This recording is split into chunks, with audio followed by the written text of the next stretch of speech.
Salut à tous mes petits potes et mes putains de bêtes d'orage. Donc on se retrouve aujourd'hui pour une nouvelle petite vidéo atelier mécanique.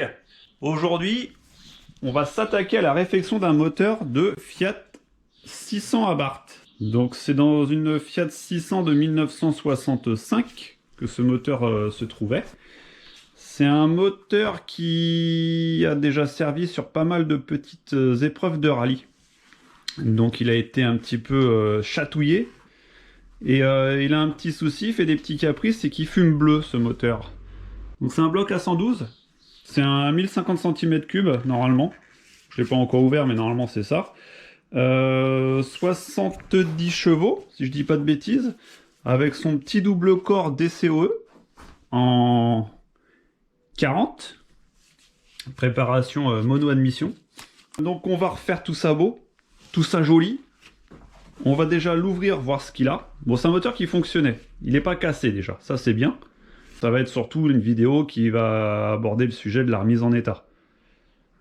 On va faire ça gentiment et on va voir si on peut essayer de le rendre un petit peu plus péchu en faisant quelques bricoles, 2-3 petites choses qui ne coûtent pas cher. Et puis normalement il devrait marcher du feu de Dieu ce petit moteur. Ça, le collecteur, il va être remplacé par un modèle en inox. Parce que donc c'est une réplique, la voiture c'est une réplique d'une 1000 TC. Donc le coffre est tout le temps ouvert. L'échappement va faire une boucle et va sortir directement par le capot moteur. Donc le moteur a intérêt à être joli, car il va être visible. Je vous fais une petite vidéo accélérée du démontage et on se retrouve après.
Donc ça y est, tout est démonté, tout est déposé, le bloc est nu. Tout est en gros pas trop vilain. Il y a des choses quand même, des choses qu'il va falloir revoir. C'est de l'usure. Je pense que le moteur a déjà été refait aussi, celui-là. Par le passé, quand je ne sais pas, et en termes de kilomètres, je ne sais pas non plus, mais par contre, on n'a pas ouvert pour rien. La remise en état est valable. Piston. On va commencer par eux. Franchement, il y a pire. J'ai pas encore fait le jeu à la coupe des segments pour voir au niveau de l'usure. Je sais même pas si je le ferai vu que d'office je vais mettre des segments neufs. Après peut-être au démontage juste comme ça par curiosité. Les coussinets. Voilà. Ça, c'est pas beau. Il y a de l'arrachement de matière carrément. Ça c'est la bielle numéro 1. Qui avait du jeu, vous savez, comme ça là. On comprend pourquoi. Avec, par contre, on a eu de la chance, c'est que le vilebrequin n'a pas été marqué. Il n'y a vraiment que les coussinets. Celui-là, pareil, bon après c'est moins impressionnant, hein. Là c'est bien rayé, on va dire. Je pense pas que ça soit des coussinets trimétaux. Quoique, ça peut. On verra après, pareil, au démontage. Voilà, donc ils sont un petit peu marqués.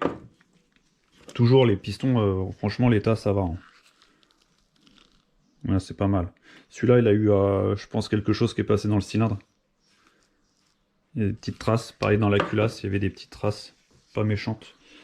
Le vilebrequin, donc ouais, franchement, j'ai pas encore contrôlé hein, au niveau des...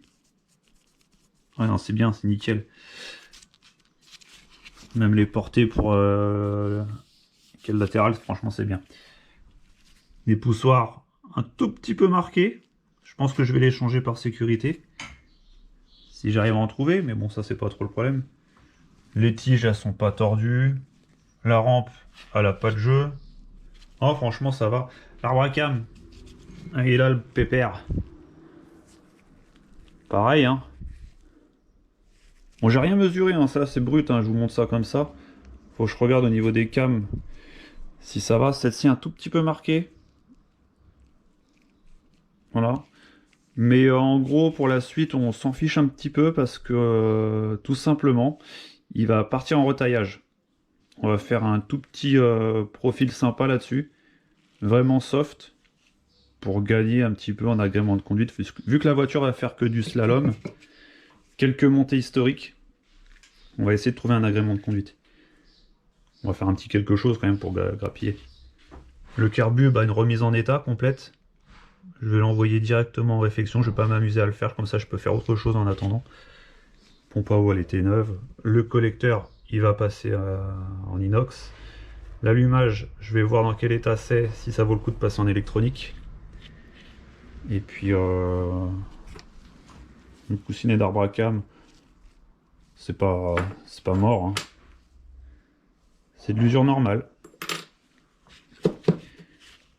Les coussinets d'Vilebrequin, de ligne d'arbre, un petit peu rayé. Voilà, bon, c'est pour ça le moteur, oui, il fallait voir ce qu'il avait. Il fallait le refaire pour vraiment partir sur de bonnes bases. Alors j'ai vu que la culasse, elle avait été un petit peu gratouillée à certains endroits, je pense pour adapter le carbu, donc c'est pas mal. Faut encore que je démonte les soupapes. Voir les joints de queue de soupape, à mon avis, sont morts, hein, comme d'hab là-dessus. Tout sec, tout cassant. Et au niveau des cylindres, bah pareil, je vais faire l'ovalisation, voir ce que ça donne. Mais à mon avis, de toute façon, c'est des blocs qui sont costauds. Par contre, voilà, un déglaçage sera plus que nécessaire, vu comment c'est chromé là-dedans.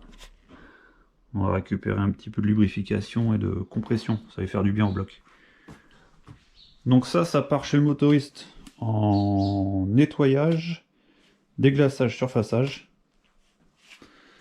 Ça, je vais démonter, ça va partir en surfaçage, éprouvage. Lui, il va aller en contrôle. Et puis bah, je vais commander les pièces. Et puis on se revoit au retour de chez le motoriste, tout simplement. Et je vais peut-être changer la couleur du bloc, tiens. Je pense que je vais le faire vert. Ça y est, le bloc est revenu de chez le motoriste. Donc contrôle planéité, nettoyage, déglaçage des chemises avec contrôle ovalisation. Tout ça, c'est nickel, le bloc est top. Du coup, j'en ai profité pour, comme il était dégraissé en absence de résidus éventuels de corps gras ou de choses comme ça, j'ai peint le bloc en rouge. De toute façon, ça fera super beau par rapport à la voiture qui est blanche et rouge aussi. Ça fera vraiment Abarth. Ça sera plus joli que le bleu turquoise qu'il y avait avant.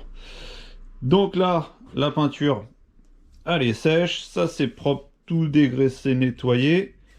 Ce que je vais faire, c'est que je vais faire le retourner. Je vais du coup nettoyer le vilebrequin, le préparer au niveau de la pose. Donc tout ça c'était propre au niveau des maintenons, il n'y avait rien. Je vais quand même faire un coup de... Alors je sais pas, ça dépend comment vous le dites. Plastigauge, plastigeage, plastigauge. Voilà, il y a plusieurs façons de le dire. Donc je vais quand même contrôler ça avec des coussinets que j'ai en code standard. Normalement je pense que ça va être bon parce qu'il y a pas de trace de rectification là-dessus. Bon allez, j'attaque. Il a changé de couleur, hein. Bon voilà, il est nettoyé. Là j'ai refait toutes les portées, là, tout on va dire scotch brité. Donc moi ce que je fais, c'est que je prends une bande comme ça, passe derrière comme ça, hop, et bon là j'ai qu'une main, mais non, je prends les deux mains, je fais un petit coup partout comme ça. Après je vais redégraisser, ressouffler, je refais tous les passages d'huile. Ah, c'est propre. Donc lui, il est nickel. Regarde, tu peux même appeler ça du flexi-jauge, flexi-gauge, flexi-jauge. On a un petit fil de, je crois que c'est du téflon. Il faut découper des petits morceaux et les placer là, comme ça. Tac. Et le principe, il est tout bête. Je vais monter les coussinets neufs avec le palier, serré au couple prescrit par le constructeur, à sec, sans huile, sans rien. Serrer les 3 paliers, redesserrer, et naturellement le fil va s'écraser. Je mesure la largeur d'écrasement, et si je suis dans les tolérances, le coussinet est bon. Si je suis trop écrasé, ça veut dire que le coussinet serre trop le vilebrequin. Donc il faut que je mette des coussinets plus fins, entre guillemets. S'il n'est pas assez écrasé, c'est-à-dire que j'ai trop de jeu, il faut que je mette des coussinets plus épais. Et ça sert aussi quand on rectifie les vilebrequins pour déterminer l'épaisseur de coussinet. Voilà, vous savez tout.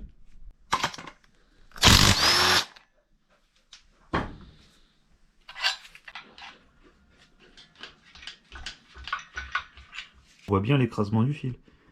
Donc maintenant je vais mesurer la largeur et voir si je suis dans les codes d'origine, constructeur. Alors grâce à la réglette fournie, je me cale par rapport à ceux qui ressemblent le plus, par rapport au fil de téflon. Moi, dans mon cas, c'est celui de 0,076. Donc c'est vraiment la cote maximum tolérée pour ce moteur-là. Je crois que c'était 0,75, donc je suis quasiment pareil. C'est un moteur qui va être libre, hein. Du coup, maintenant, on va passer au cale de latéral, ce qui sert à contrôler le jeu du vilebrequin, dans le sens longitudinal. Pas qu'il ait trop de jeu, parce que ça peut créer des fuites au niveau du joint appui et décaler tout ce qui est maintenon, créer des usures prématurées, des copeaux de métal, et après, bah, le moteur, ça va partout et il est mort, quoi, en gros. Donc ça, c'est important aussi de le contrôler. Alors, j'ai oublié de filmer, j'ai contrôlé avant. Je remonte tout ça et je vous montre. Donc voilà, c'est monté. Là, on les voit, les petites cales. J'ai contrôlé le jeu au comparateur. En gros, hein, on le met là, hop, avec le support aimant. On vient en appui sur... là, on peut se mettre là, on peut se mettre là, où on veut. Et on le met en butée max, calibre à 0, schlac, et on vient le plaquer. Et on regarde à peu près le jeu qu'on a. Il y a une tolérance d'origine de 0,06 mm à 0,26 mm, qui est énorme. Moi je suis dans les valeurs basses, hein. Je crois que j'étais à 10 ou 11. Donc là en gros c'est tout neuf, c'est nickel. De toute façon on le voyait bien au niveau des cales, elles n'étaient pas du tout frottées. Des fois quand il faut remplacer les cales, on voit il y en a une qui est surtout frottée, c'est celle du côté volant moteur. Ce sont des personnes qui roulent par exemple avec le pied sur l'embrayage. Et à force, ça crée une usure. Bon, ça c'était valable à l'époque sur les anciennes voitures. Mais là, maintenant, aujourd'hui, on retrouve de moins en moins ce problème-là. Et c'est pas plus mal. Et les matériaux ont évolué aussi. Au niveau de l'usure, c'est plus ce que c'était. Donc là, on voit bien. Tombe bien, il est libre, hein, comme j'avais dit. Mais toujours dans les tolérances. Il faudra quand même penser à mettre une huile en correspondance avec l'usure du moteur, on va dire. On va dire ça comme ça. Et après, je serai réellement avec mon jeu à la coupe avec les segments. Voilà, bon, je vais commencer à remettre à faire mon jeu à la coupe et remettre les pistons bielles. Ça y est, le vilebrequin est en place, donc maintenant on va passer à l'assemblage des pistons bielles dans le bloc moteur. On commence par le jeu à la coupe des segments. Enfin, moi je commence par ça. Donc c'est simple, hein, il suffit de mettre un segment dans la chemise. On peut le faire à trois enfoncements différents. Je vous montre juste là, comme ça, ici, parce que c'est là qu'on le voit le mieux. Donc le segment est dedans. On peut servir du piston pour l'enfoncer, comme ça il est bien droit. Et après on prend une cale d'épaisseur. Donc là j'ai mesuré. Donc c'est une cale de 30. Il n'y a pas de problème, là c'est bien gras. Donc les valeurs, faut voir constructeur ce qu'il préconisait. Moi c'était entre 0,20 et 0,35. Donc là la cale de 30, donc 0,30, c'est bon. C'est gras, donc je suis dans les cotes. Là pas de problème. On contrôle ça pour tous les segments, pour pas qu'il y ait de surprise, un mauvais usinage ou un mauvais emboîtage lors de l'usine. Emboîtage, c'est-à-dire des fois quand ils foutent le segment dans la pochette, ils peuvent se tromper, mettre un segment de code réparation. Donc ça c'est bon, je vais tous les contrôler, je les assemble sur mes pistons, je les glisse là-dedans, et on fait le contrôle des coussinets de bielle. Ça y est, je viens de poser les 3 pistons avec les segments, donc tous les jeux à la coupe étaient bons. À part un où il y avait un petit truc, je trouvais. Bon, c'est pas méchant, ça va rien changer. Du coup, là je suis en train de mettre le dernier piston, donc je fais ma petite tierce de segments, c'est-à-dire qu'on les met 3 ouvertures à l'opposé en gros. Je maintiens les segments avec une sangle à segments. Tout ça c'est huilé. Là on tapote tout le tour pour que tout soit bien plaqué au bloc. Parce que des fois ça arrive, ça c'est pas bien plaqué. On tape pour rentrer le piston et paf, on pète le segment parce qu'il vient raccrocher sur le bord du bloc. Donc là on est bon, on prend le manche du marteau. Et voilà, et tout seul, d'une main. Voilà, toujours mes petits bouts de téflon. Bon ça y est, je viens de faire mon petit serrage de bielle. J'ai retiré mes chapeaux, comme ça je contrôle un peu mon fil, mon écrasement de fil. Donc je suis dans les valeurs, je suis à peu près à 0,60 à peu près, si on arrondit. Je suis dans les valeurs constructeurs, je suis dans les valeurs hautes de tolérance, mais je suis dans les valeurs, donc ça c'est bon. Parce que moi ce que j'avais peur c'est que le vilebrequin soit hors tolérance, et du coup il aurait fallu le rectifier, pardon, et mettre des coussinets en code réparation. Donc j'avais contrôlé quand même avant, ça me paraissait bon, mais on n'est jamais sûr de rien tant qu'on n'a pas remonté et fait tous ces contrôles là. Donc là on est bon, c'est la bonne nouvelle. Donc ça confirme ce que je disais, hein, le moteur va quand même avoir besoin d'une huile cohérente par rapport à tout ce qui a été contrôlé, parce que sinon ça va faire une usure prématurée. Et après ça va être nickel, c'est un moteur qui va être super libre, qui je pense va bien fonctionner. Il ne me reste plus qu'à nettoyer, je fais mes serrages comme il faut, et toute la partie mobile, on va dire que c'est bon. Ça, tout ça, ça sera fait, donc du coup là, il faut que j'attende encore l'arbre-à-cam qui est parti en retaillage, parce que je vais faire un petit stage 1, hein, quand même, on va pas se mentir. Bon, pour lui, c'est bon. J'ai pas l'arbre-à-cam, donc je suis à l'arrêt, je suis bloqué. J'ai remonté tout ce que je pouvais. Du coup, je passe sur la culasse. On va préparer ça. Là, je vais faire tous mes petits contrôles. J'ai retiré déjà les ressorts de soupape. Bon, c'est tout simple, hein. Il suffit d'appuyer dessus, retirer les deux demi-lunes. Le ressort et la soupape à tombe. Deux méthodes. On peut prendre le compresse-ressort. On attrape les clavettes. C'est bon. Ou alors, douille-marteau. Tape un bon coup sec. Ah, hop, ça compresse le ressort. Les goupilles sautent. Enfin, les demi-lunes sautent. Donc là, je vais la démonter, la nettoyer et la rectifier. And if you want to read my mind, just go ahead. There's nothing to hide. I'm so depressed, I'm not gonna lie, but your problems are bigger than mine. Bon, ça y est, ça c'est surfacé, c'est tout beau, tout neuf. Finalement, il n'y avait pas grand-chose, il y avait une toute petite déformation sur le côté ici. Chutait légèrement, on va dire. Donc au moins c'est nettoyé, on est sur ses droits. Je vais pouvoir remonter toutes mes petites soupapes avec les joints de queue de soupape neufs. Du coup là j'en ai profité, j'ai changé tous les goujons, j'ai mis du goujon neuf. Il y aura des écrous en cuivre neuf. On va se remonter une belle culasse quoi. Nickel au carré, propre. Faut que je nettoie les soupapes. Tu vois, il y a un petit peu de dépôt quand même. Donc ça, un coup de brosse, dégraissant, ça sera tout neuf. Je vais faire ça hors caméra, ça sert à rien que je vous fasse profiter d'un nettoyage soupape. Ça n'a aucun intérêt. Par contre, j'ai reçu ça. C'est revenu du retaillage. Donc j'ai demandé un taillage de cam différent de celui d'origine, mais pas non plus quelque chose de poussé. Juste vraiment un tout petit plus, on va dire, pour que le moteur soit un petit peu plus rageur dans les tours, que ça remplisse mieux au régime. Vu qu'on est quand même sur un carbu en, je crois que c'était du 40, ou 45, je sais plus trop, faut que je regarde, je m'en souviens plus. Donc c'est bien gavé, donc dans les tours, faut quand même que ça circule. Donc on voit bien que les cams, elles ont été rectifiées. C'est tout neuf. La petite feuille avec tous mes degrés, mes levées, mes diagrammes d'ouverture. Franchement, beau petit boulot. Je vais me monter ça.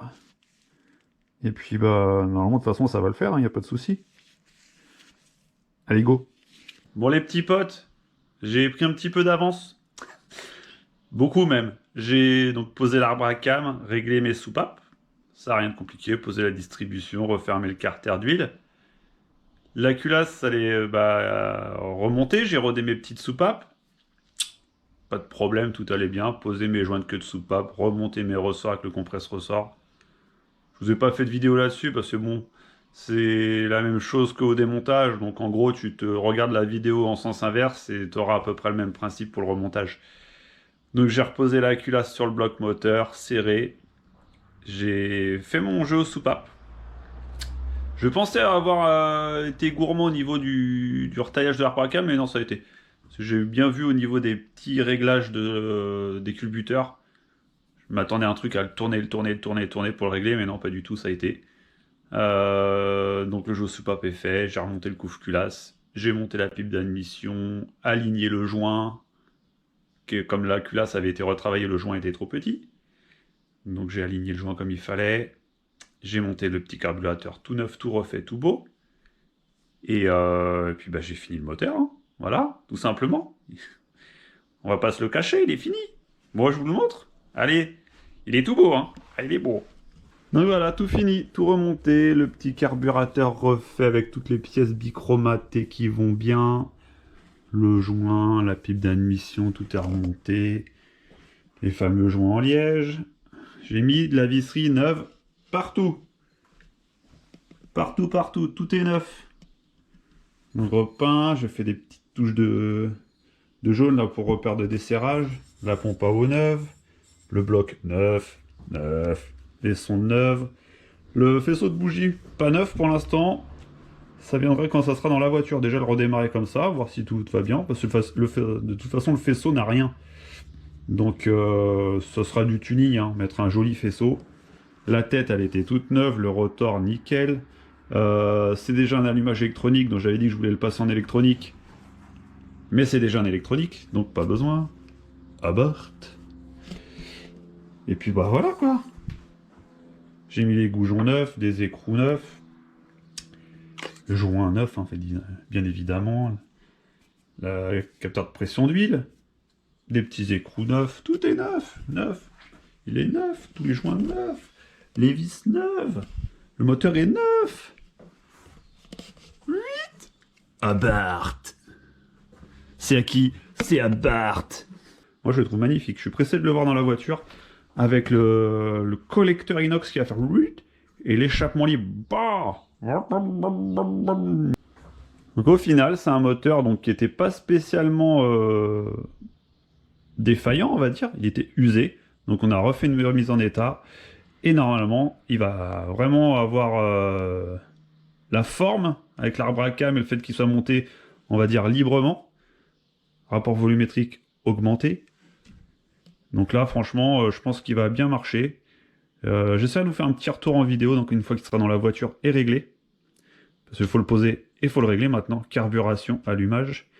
Faire un petit rodage, régler les soupapes. Et là, on pourra voir ce que ça donne vraiment. Sur ce, j'espère que cette petite vidéo vous a plu. Et on remercie Bart. Et qu'est-ce qu'il dit, Bart? Au revoir!